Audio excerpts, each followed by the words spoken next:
Welcome to the Cash Flow Project Podcast. Are you looking to better your financial situation by increasing your cash flow? Too busy to hunt for real estate deals or don't know where to start? Then you're in the right spot. Join us as we dive in and talk about investing for cash flow using multifamily real estate. Welcome to the Cash Flow Project. I'm your host, Duc Ong with Tri-City Equity Group. With me is my co-host, Steve Fierros, and today we have Jonas Bordo on the show. Jonas is a landlord to more than 100,000 people and CEO and co-founder of Dwellsy, a comprehensive residential home rentals marketplace based on the concept that true organic search in a free ecosystem creates more value than the pay-to-play model embraced by all the current rental listing services. Jonas, welcome to the show. It's great to be on, Duke. Thanks for having me.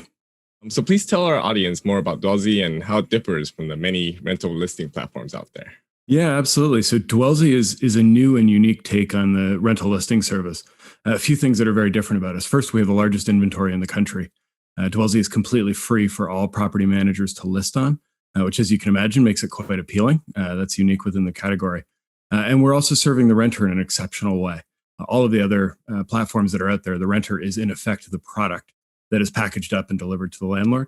At Dwellsy, the renter is the client, and we're also serving a free product for landlords. So it's kind of great for everybody. So what prompted you to create Dwellsy? Well, so I was working in a variety of different capacities over the past few years. I've been a renter, I've been an individual landlord, and I worked at Essex Property Trust, which is a large multifamily REIT. Whereas I think you mentioned in the opening, I was, one of my friends joked, landlord to 100,000 people, which gave me a unique point of view and place to see some things evolving in the marketplace. I'd go out and talk to the residents at our communities, and our renters would tell us that the worst part about the whole process was really the search for a place.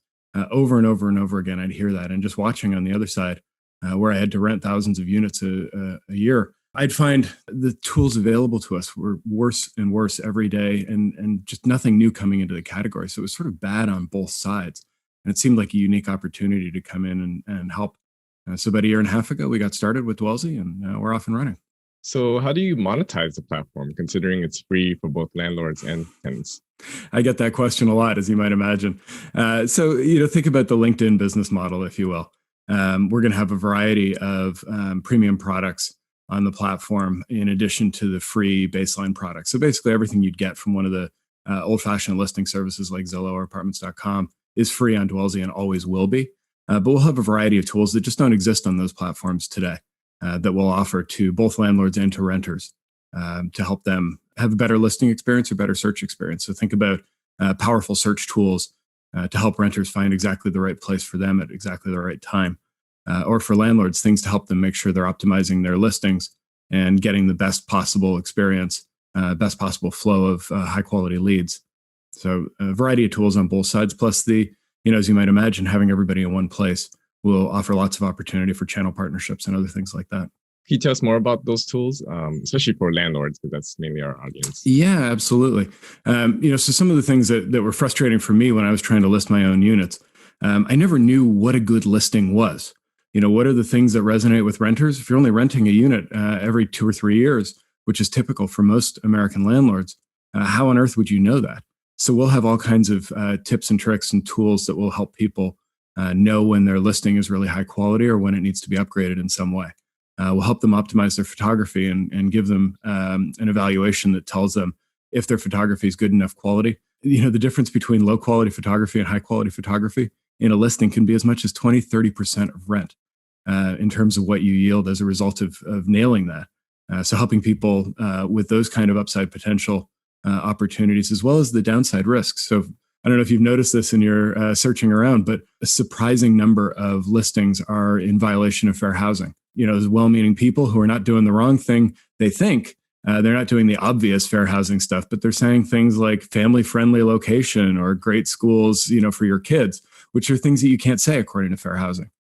So another tool that we'll offer for landlords is a fair housing analysis that helps you understand whether you have risk of being in violation of fair housing or not. That's actually really good. I was going to say the Duke and I are both licensed agents here on Oahu, and a lot of times you're talking about the small details, even just for photos or whatever your advertising verbiage is. people take it for granted. And we see even now, I mean, the market right now is hyper competitive, but the quality of photos that people put out, I mean, it's such a small difference. And you're thinking, wow, I want top dollar here, but hey, you're taking, cell phone shots on your flip phone, with no improvement, no lighting, the worst possible angles, blurry. I'm just always amazed at that. And then, of course, having the proper verbiage in the ad. I mean, just the small details, but are absolutely significant to getting your units marketed, rented out quickly, getting the best return. No, they make a huge difference. Not just to, I think you're really right to highlight speed. So not just to the quality of the listing and the way it attracts renters to your listing, but speed is huge. So many landlords take unforced vacancy because they have a crappy listing. They're off by price. They decided not to upload photos because they didn't have any handy in the first, and just nobody is interested in their listing. So it sits out there for a month or two, all the while vacancy, which is the number one enemy of landlord, is ticking by. So it's a great way if you get that right out of the gate, and we will help people do that. It's better for everybody. So how does Dwellsy protect renters and landlords against scams that are common on sites like Craigslist? Oh my goodness, there's so many scams out there. It's brutal. There's a couple of things I can tell you about and a couple of things I can't. So I'll talk about the ones I can. So at the very highest level, Dwellsy is a true name platform. So while Craigslist may believe anonymity is important, and while the other listing services might not feel like a validated inquiry is an important thing, we feel like people should be transacting in their true name with full facts and details about the property and about the individual. So when you get a lead from Dwellsy, it's from a verified actual human being. And we verified that they are who they say they are. And on the listing, landlord, same thing. We're verifying the landlord, and we're also verifying the address. One of the biggest scammer tools on Craigslist is to have listings with no addresses attached to them, which makes it very hard to determine the veracity of the listing. And I'll say, there's a bunch of other things that we're doing behind the scenes. My product team would get pretty upset with me if I talked about those, but there's a lot of other magic things that we're working on Share to the help secrets. keep things safe. Yeah. No.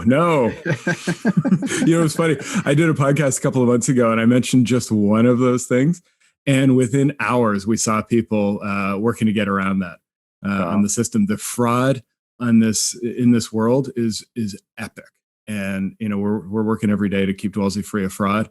And I think we're way out ahead of anybody else in the space in that regard. Certainly, Craigslist is just a disaster on that front now, and has been for many years.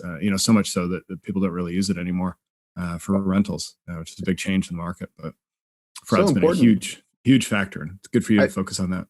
I was going to say, that's actually, I think, really key. I mean, for one, could already be an issue. I mean, I've heard horror stories, here on Island, of course, but you got to think now too, during the crisis that COVID has kind of impacted everybody with, you got to think, okay, it's going to drive people to do more, to take more desperate action, take more desperate measure.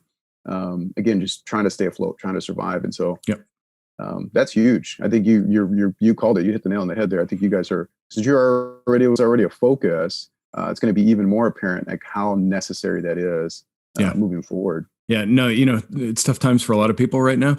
And a lot of the fraudsters are out there having tough times as well. And they're really preying on people who can least afford to lose first and last month's rent, or the landlords who, are struggling to make mortgage payments right now. And somebody scams them out of moving expenses or something like that. Those are the two most common scams that are out there. And again, Craigslist, everybody's got to just be super careful if you're using a platform like that.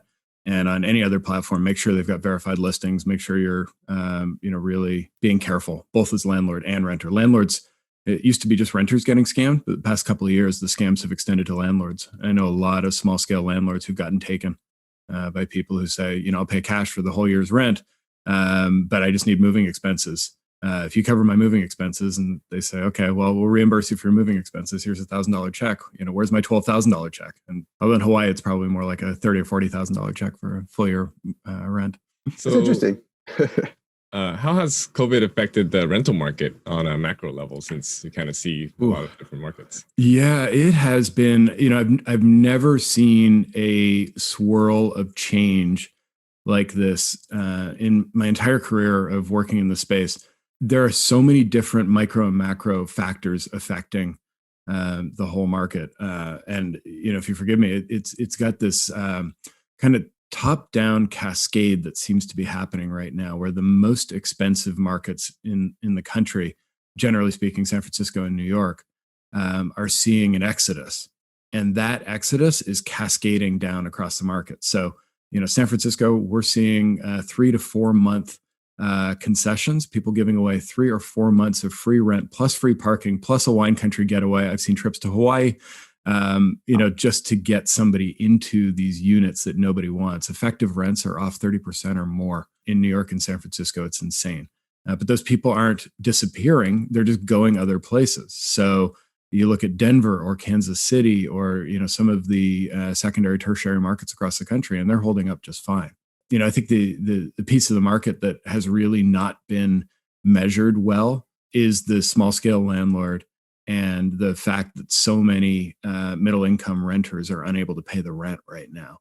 And that part, we really don't know how much pain or hardship there is in that space right now. But I have a feeling we're going to hear a lot more about that in the months to come, because it's really tough out there. I'm talking to a lot of landlords, a lot of renters who are struggling on both sides of that. And for the renters, it's hard because you might lose your home, you might be forced out of your place, you might just feel like you shouldn't be there if you can't make rent. For the landlords, they're at risk of losing their places. So it's hard all the way around.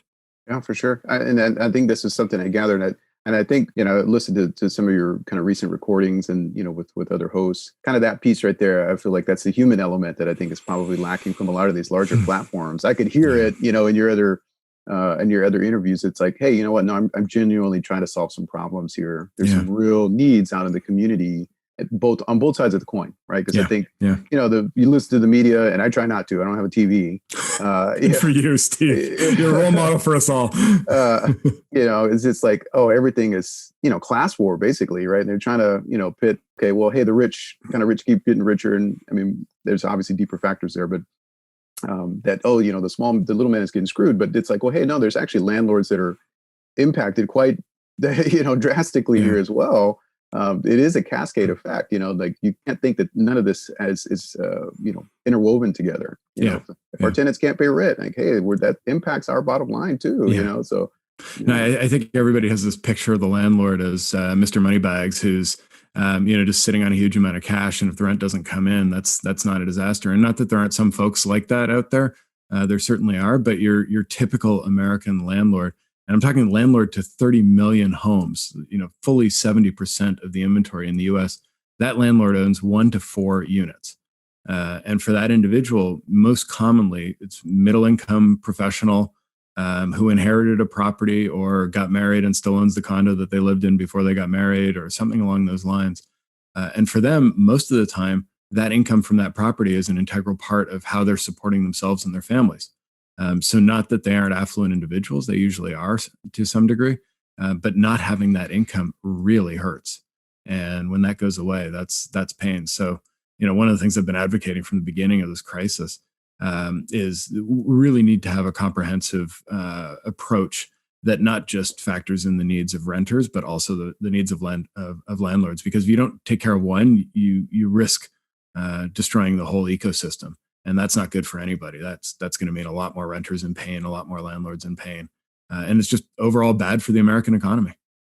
Sure. Yeah, of course. I don't know about you guys, and I know you're not originally from the US, right? So no. I picked that up. It's like, okay, I know there's a lot of people that bash the US, but it's still a pretty good place to be. I don't know, travel. I've been very blessed and very fortunate to have traveled quite a different number of places. And there's few places like, how they provide you the opportunities like, how it is here. Right. Yeah. So that actually kind of leads me to another question. I'm like, I know that you've been in a number of different cities, different states. How do you, how has that benefited the end product, with, let's say, Dwellsy? How do you think that that's factored into, the product that you guys are currently offering? Yeah, it's a great question, Steve, because one of the most fascinating things about this business and operating on a national scale, because we are live, and most markets have more inventory than anybody else across the country, which nobody's more surprised than me that that's happened so quickly. But it's a wonderful show of support from the whole industry and from renters.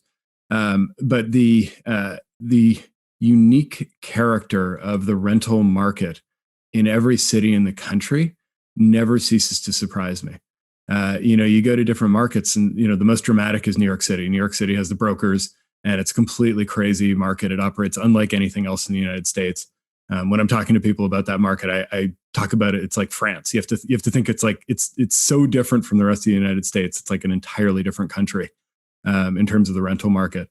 But even you look at how Chicago operates, or how Salt Lake City operates, or how any market in the country operates. There's a level of uniqueness in each market, and that means that national players like Dwellsy need to be accommodating those national characters in the way that the rental approach works in that market. How do brokers play in the market? What's the role of landlords? Do they have security deposits? Do they have first and last months rent?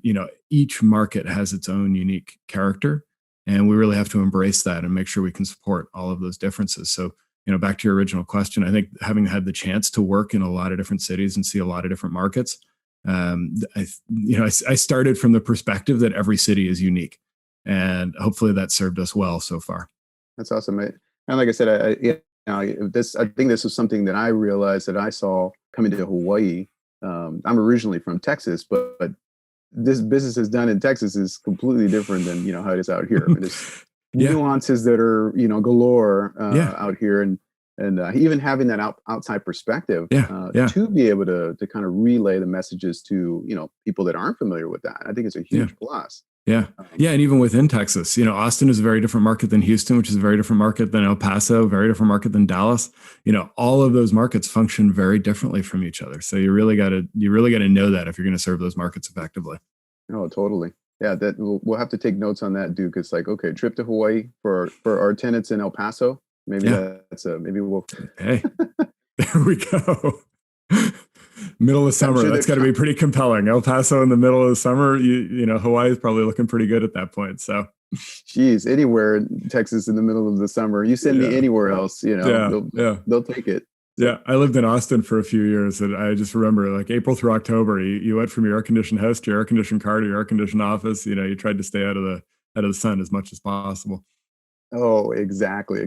Yeah, people kind of laugh at me whenever it's like, oh yeah, no, I'm going to move to Texas because it's so cheap, and it's like, okay, whatever you do, just please do not go during the summertime. You'll never want to go back. Like, yeah.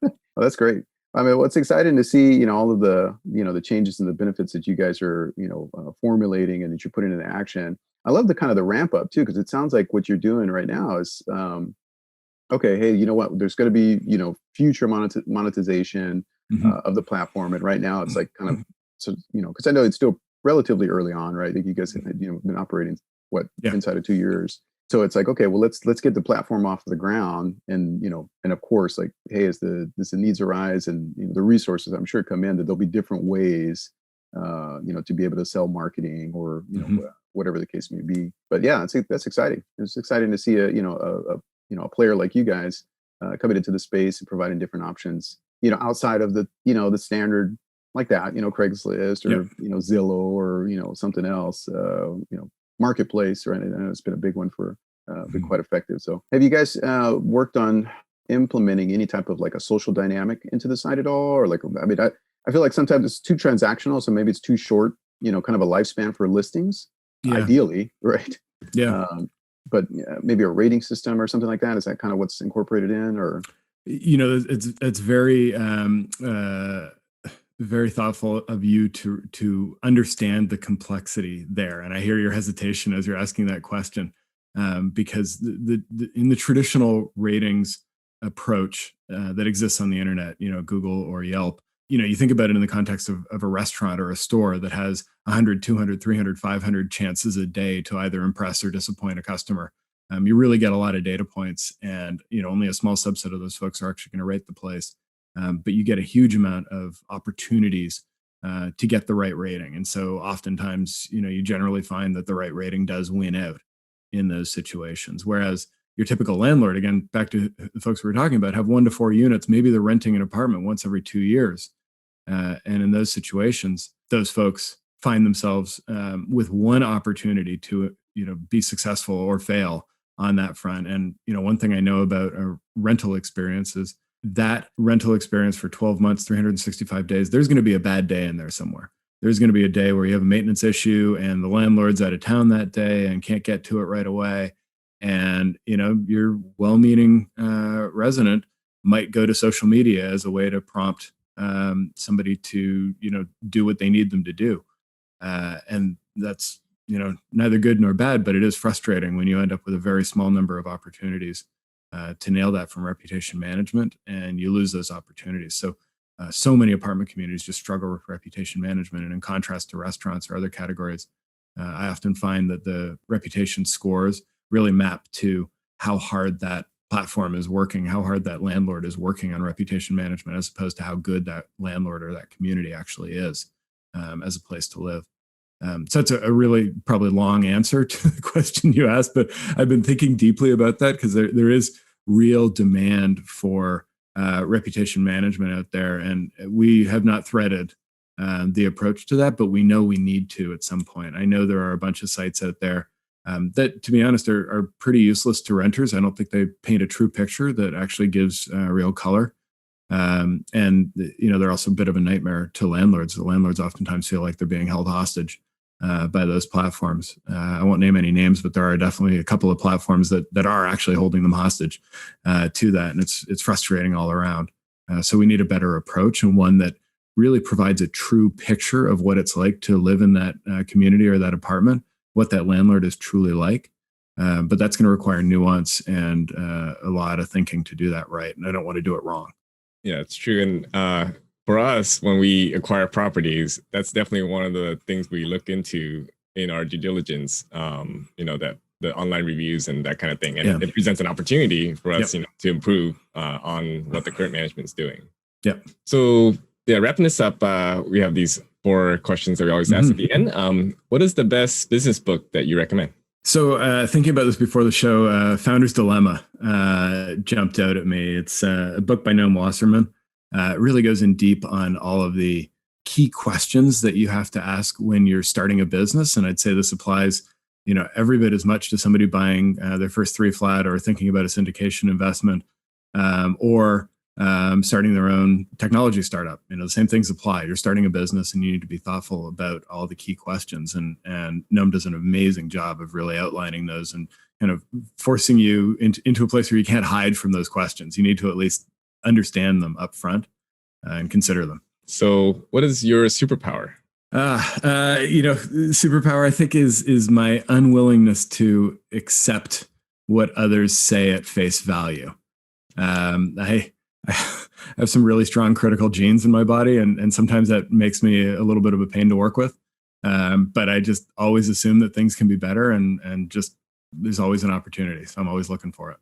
All right. Yeah, I totally agree. What is the biggest lesson you've learned over your career? I always come back to the need to know myself and really be honest with myself about things I'm good at, things I'm not good at. I'd share that to others, is really making that effort and being honest with yourself. Every time I run into a problem or a situation, I always come back to that.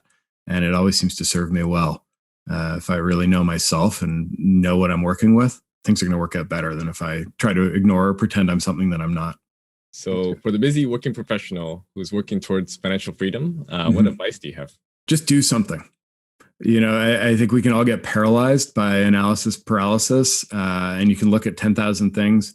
I think before I bought my first 3 flat, I think I looked at 75, 80 different places. And I was living in Chicago at the time, and 3 flat investing is a great thing to do in a market like that. But I looked at so many because it felt so hard to get started and so intimidating. And I don't think the 75th one I looked at was better than the 5th one I looked at. So I think all of us just need to try something, just need to do something. All right. Well, thank you so much for coming on the show. We really appreciate all your insights. Duke, Steve, it was a pleasure. Thanks for having me. I appreciate it, Jonas. Thank you. Oh, Duke, that was an awesome show with Jonas Bordo from Dwellsy. So he's talking about taking on some of the challenges that both landlords and renters face in the market today. There's a lot of potential fraud and scam and kind of different things going on, especially now in these different challenging times. So the benefit of his type of platform is really kind of going after making sure that there's a safe space, both for renters to be able to approach rental property, right? Rental available, units, houses, et cetera. But then also protect the landlords as well, keeping them safe away from, people who are trying to scam. He mentioned that the two biggest ways that people are scamming are both for the, first and last month's rent. And then also too, that one, we don't really necessarily run into this, and we haven't seen it so much, but I'm sure that there's different markets that do. But talking about moving expenses, where the scenario would be somebody's, you've got a tenant that's willing to pay, for the entire month's or entire year's rent, or 6 months, or an extended period, if the landlord will pay for their moving expenses. So of course, they write them, or they pay for the moving expenses. They don't end up coming up with that money, but the rest of the lease rent, and then of course the landlord's now out a significant amount of money with an empty unit still, and just a hole in their wallet. So that's something that definitely to look out for. So this is things like that are something that the platforms wanting to try and address and make sure that there's a good space. He also mentioned a book too. I haven't heard of this one, but I always think it's good anytime we have new resources to be able to give to our listeners. Founder's Dilemma. So this sounds like a great one. He's got a lot of experience working in multiple markets for tech startups, for obviously starting up his own company, and just large scale management firms. So it sounds like a definitely an interesting read. And then big point of action for you guys and for all of our listeners, for us, even as a reminder. For one, know yourself. That was a good. I thought that was a good. Know your skills and your strengths and your weaknesses. But also too, just get moving. Just take some action, right? And that's I think that's a common theme with a lot of our people that we bring on the show. You just got to take some action. You got to get out there moving. Don't be comfortable, and just get out there and do it. And if you're interested in connecting with us, go to tricityequity.com to learn more. To connect with like-minded investors, join our Facebook group, Honolulu Multifamily and More. If you found value in this podcast, please subscribe and give us a rating and review on Apple Podcasts or Spotify. If you know anyone who might resonate with today's podcast, please share the episode with them. See you next time.